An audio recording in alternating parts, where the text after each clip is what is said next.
ఆంధ్రప్రదేశ్లో సమస్య ఏదైనా సరే పరిష్కారం మాత్రం పవన్ కళ్యాణ్ గారే. అది అధికార పార్టీనా ప్రతిపక్ష పార్టీనా, అక్కడ అధికార పార్టీకి సంబంధించినటువంటి వేరే పార్టీ ఎమ్మెల్యే ఏమైనా ఉన్నారా, ఎంపీ ఎవరైనా ఉన్నారా, ఎవరైనా సరే పవన్ కళ్యాణ్ గారి దగ్గరికి రావాల్సిందే. అక్కడ సమస్య ఏ శాఖకు సంబంధించిందైనా కానీ పవన్ కళ్యాణ్ గారిని అడగాల్సిందే. అదేంటో తెలియదు మరి. మిగతా నాయకులు ఎవరూ లేరా, మిగతా వాళ్ళు ఎవరికి ఆ పని చేయట్లేదా అనేది నాకైతే తెలియదు. కానీ ఆంధ్రప్రదేశ్లో నాకు తెలిసి ఎవరు ఏ సమస్య ఉన్నా సరే, ఏ కష్టం వచ్చినా సరే, ఏ సహాయం కావాలన్నా సరే పవన్ కళ్యాణ్ గారి పేరుతోనే సోషల్ మీడియాలో కావచ్చు, మీడియాలో కావచ్చు, ఏ రకంగా అయినా సరే పవన్ కళ్యాణ్ గారి వరకు చేరితే చాలు మన సమస్య పరిష్కారం అవుతుంది అని ఒక బలమైనటువంటి నమ్మకాన్ని వాళ్ళల్లో నింపేసుకున్నారు. ఆ నమ్మకానికి తగ్గట్టుగానే పవన్ కళ్యాణ్ గారు చేస్తున్నటువంటి కార్యక్రమాలు కూడా మనం చూస్తాం. 77 సంవత్సరాలు అవుతుంది మన దేశానికి స్వాతంత్రం వచ్చి.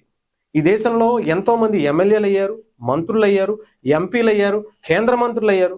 ఎన్నో ప్రభుత్వాలు వచ్చాయి, ఎన్నో ప్రభుత్వాలు మారే. అయినా కూడా ఎప్పుడు ఎవరు చేయలేనటువంటి పనులు కేవలం ఆంధ్రప్రదేశ్ ఇప్పటి డిప్యూటీ సీఎం జనసేన అని పవన్ కళ్యాణ్ గారు మాత్రమే చేస్తున్నారు అంటే ఆలోచించుకోవాలి, కొంతమంది సిగ్గుపడాలి కూడా.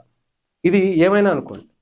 ఎందుకంటే మీరు ఏ రకంగా అయినా సరే ఒక వీడియో పెట్టండి, ఒక ఫోటోని సోషల్ మీడియాలో కావచ్చు, ఏదో ఒక విధంగా ఆఖరికి జనసేన పార్టీ ఆఫీస్ దగ్గరికి వచ్చి వాళ్ళ కష్టాన్ని చెప్పుకున్నా చాలు, ఆ సమస్య పరిష్కారం అయిపోతుంది.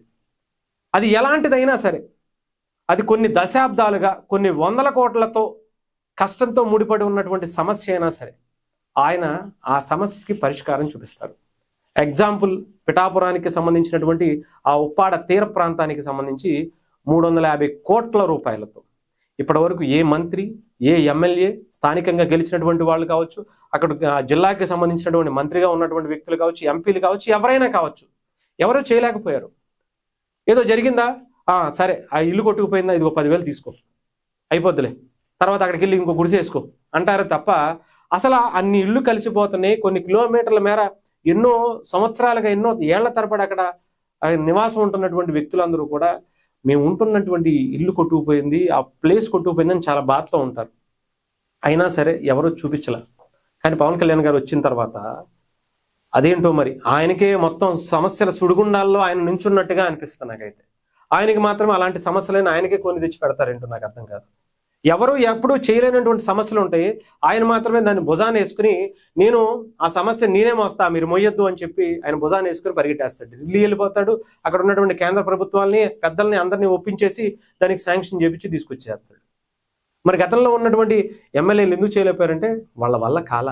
350 కోట్లు ఒక్క సమస్యకి, ఒక్క నియోజకవర్గంలో ఒక సమస్యగా పెట్టేస్తే ఎలారా బాబు మేము అలా చేయలేమని చెప్పి ఎవరికి వాళ్ళు తప్పించుకుంటారు. ఏ ప్రభుత్వం అయినా ఎవరైనా కానీ తప్పించుకునే ప్రయత్నం చేస్తారు. కానీ ఇక్కడ పవన్ కళ్యాణ్ గారు అలా చేయరు. అది అవ్వాల్సిందే. అది నా నియోజకవర్గమా పక్క నియోజకవర్గమా కాదు, పిఠాపురంలో మొదలైనటువంటి ఆ ఉప్పాడ తీర ప్రాంత సమస్యని రాష్ట్రంలో ఉన్నటువంటి 1000 కిలోమీటర్ల మేర ఉన్నటువంటి తీర ప్రాంతాన్ని మొత్తం అంతటికి కూడా పవన్ కళ్యాణ్ గారు శాశ్వత పరిష్కారానికి ఆయన మార్గం సుగమం చేశారన్నారు. అక్కడ వచ్చినటువంటి సమస్యని రాష్ట్రం అంతా తీర్చడం కోసం ఆయన ముందడుగేశారు. అలాంటివి కొన్ని అడవి తల్లి బాటకి సంబంధించినటువంటి రోడ్లు కావచ్చు, ఎన్నో కుటుంబాలు, అక్కడ 10 కుటుంబాలే ఉన్నాయి కదా, ఆ 10 కుటుంబాల కోసం ఒక 20-30 కోట్లు పెట్టి మేము రోడ్లు వేయాలా? ఎందుకయ్యా, ఎల్లు ఆ రోడ్డు బాగు చేసుకోండి, కావాలంటే కుక్కరేళ్ళని పంపిస్తా, సరి చేసుకోండి రోడ్డు అని అన్నవాళ్ళు తప్ప, లేదంటే ఎలక్షన్స్కి వచ్చినప్పుడు సార్ మాకు రోడ్డు వేస్తా అన్నారంటే సరే ఈ 10,000 ఉంచులే, నెక్స్ట్ వచ్చినప్పుడు వేస్తా, నెక్స్ట్ రాగానే గెలిచేది మనమే గెలవగానే నేను రోడ్డు వేయించేస్తా అంటారు, వెళ్ళిపోతారు. ఇదే కొన్ని దశాబ్దాలుగా జరుగుతుంది. వాళ్ళల్లో వాళ్ళ కష్టాన్ని పంచుకుంటారు. వాళ్ళలో ఉన్నటువంటి ఒక నాయకుడిగా మనం అసెంబ్లీకో పార్లమెంటుకో పంపిస్తే మన కష్టాల గురించి అక్కడ మాట్లాడతాడు, మన కష్టాలు తీరుతాయని ఆ గిరిజనులు పంపించినటువంటి వ్యక్తులు కూడా ఎవరు ఏ పనులు చేయట్లా. ఎందుకంటే అక్కడ ఉండేటువంటి ప్రభుత్వాలు కూడా చేయనివ్వట్లా. అది కూడా ఆలోచించుకోవాలి మనం. ఇక్కడ పవన్ కళ్యాణ్ గారు వచ్చిన తర్వాత అక్కడ ఉండేటువంటి వ్యక్తి మన ఎమ్మెల్యేనా, మన పార్టీకి సంబంధించినటువంటి వ్యక్తి, వాళ్ళు మనకు ఓటేశారా లేదా అనేది కూడా చూడరు.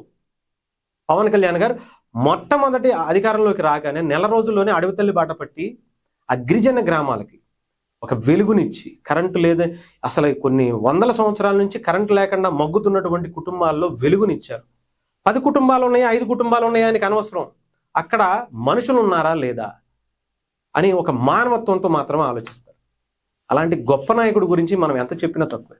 ఈరోజు ఆంధ్రప్రదేశ్లో నిన్న ఒక ఇద్దరు పిల్లలు, పిఠాపురానికి సంబంధించినటువంటి ఇద్దరు పిల్లలు ఇలా సమస్య సారని చెబితే చాలు 2 గంటల్లో ఆ సమస్య పరిష్కారం అయిపోయింది. ఎంతో మంది ఎన్నో సమస్యలు, ఒకటని కాదు, ఒక కానిస్టేబుల్ అభ్యర్థి కానిస్టేబుల్ ఉద్యోగం వచ్చిందని చెప్పి నియామక పత్రం తీసుకోవడానికి వస్తే, సార్ మా ఊరికి రోడ్ లేదని అడిగాడు. అరే మా ఊరిలో, మీ ఊర్లో ఎంతమంది ఉంటారంటే ఒక 20 కుటుంబాలు ఉంటాయి సార్ అన్న. 20 కుటుంబాలు ఉన్నటువంటి ఆ ఊరికి రోడ్డు వేయలేదు సార్ అంటే, అవును సార్ మాకు వేసి పెట్టండి అంటే, వెంటనే నిమిషాల్లోనే దానికి సంబంధించినటువంటి అప్రూవల్ పేపర్స్ అన్నిటి మీద పవన్ కళ్యాణ్ గారు అప్రూవ్ చేపించి పంపించారు.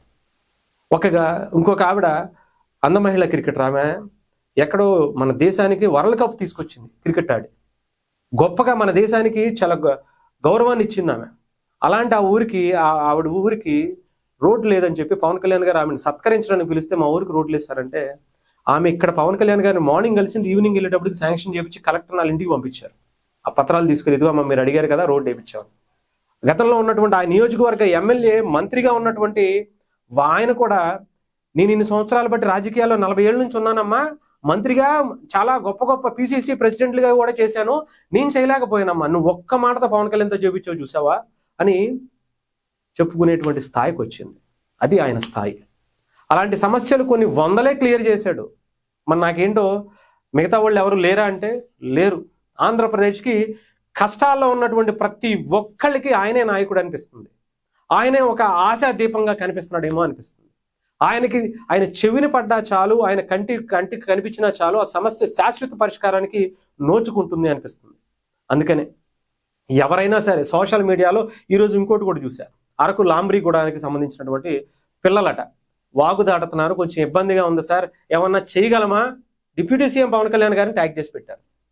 ట్యాగ్ చేసి పవన్ కళ్యాణ్ గారు అని అడిగితే చాలు, ఆ సమస్యకి ఇంకా అక్కడతో పరిష్కారం అయిపోయినట్టే.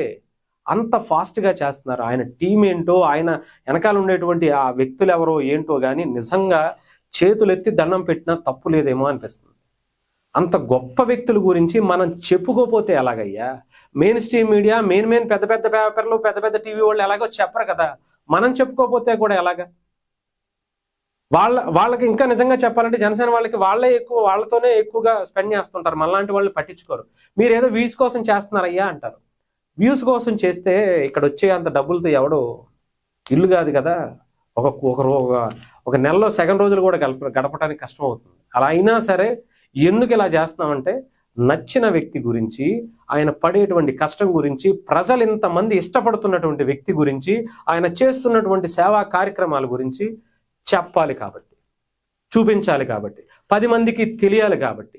ఇదే వార్త మేము ఇంతలా గగ్గోలు పెట్టి ప్రతి వీడియోలో, ప్రతి దాంట్లో, ప్రతిసారి, ప్రతిరోజు చెప్తున్నాము. మిగతా పేపర్లో కావచ్చు, మిగతా శాటిలైట్ పెద్ద పెద్ద ఛానల్స్లో కావచ్చు, ఒక ఆర్టికల్ అలా ఒక మూల ఎక్కడో 20వ పేజీలో 10వ పేజీలో మూలన పడేస్తారు. ఏ విషయం గురించి అయినా సరే, పవన్ కళ్యాణ్ గారు చేసినటువంటి అంత గొప్ప విషయం గురించి అయినా సరే అలా మూలన పడేస్తారు. అయినా కానీ మేమంటే లోకువే. ఇంత గొప్పగా మేము చెప్తున్నా కానీ మేమంటే వాళ్ళకి లోకువే అనుకోండి. పోలేండి, ఎందుకంటే మేము చేసేది, ఆయన చేసేటువంటి సేవా కార్యక్రమాలు, ఆయన చేసేటువంటి గొప్ప పనులు ఇంకొంతమంది అయినా సరే ఇన్స్పైర్ అవుతారు అనేటువంటి భావంతోనే చెప్తాం. కానీ ఏదైనా కానీ ఆయన చేసేటువంటి సేవా కార్యక్రమాలు డెఫినెట్గా 10 మందికి చెప్పాలి, తెలియాలి. ఒక్కళ్ళు ఇన్స్పైర్ అయినా, ఒక్క నాయకుడు అలాంటి కార్యక్రమాన్ని చేసినా, ఒక్క ఎమ్మెల్యే చేసినా, ఒక్క సర్పంచ్ చేసినా మనకి హ్యాపీ అనిపించేటువంటి కార్యక్రమాలు కాబట్టి డెఫినెట్గా చేస్తాం.